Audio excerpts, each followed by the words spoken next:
Hello mga guys, magandang araw po. Ako nga pala si Christian James Albanio Bulo, 24 years old. Nag-aaral po sa grade 12 ngayon. Tapos ang aming hanap buhay po mga guys, titinda lang ng bibingka mga guys.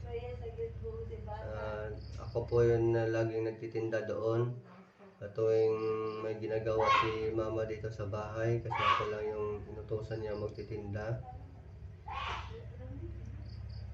Ito po yung aking wheelchair po mga guys. Yan yung tinutulak ko araw-araw.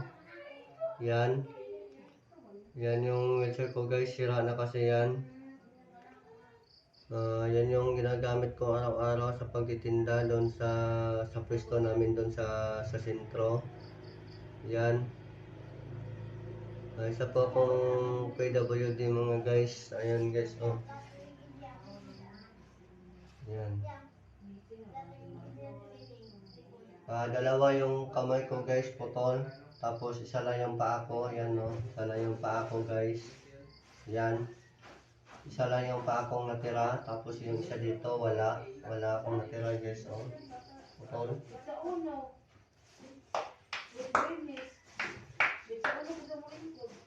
Yan yung hanap buhay namin mga guys. Bibingka lang yung hanap buhay namin mga guys.